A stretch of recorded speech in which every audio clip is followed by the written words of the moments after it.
How's it going, everyone? In today's video, I'll show you on how you can connect Oculus Quest 2 to your PS5. Now, we cannot natively connect our Oculus Quest 2 to PS5 to play VR games, as Sony only supports its own PlayStation VR headset.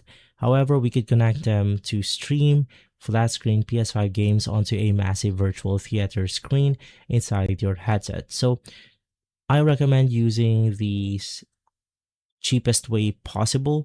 So what you need is a standard HDMI cable, a cheap USB HDMI capture card, which will then look something like this, and our Quest 2.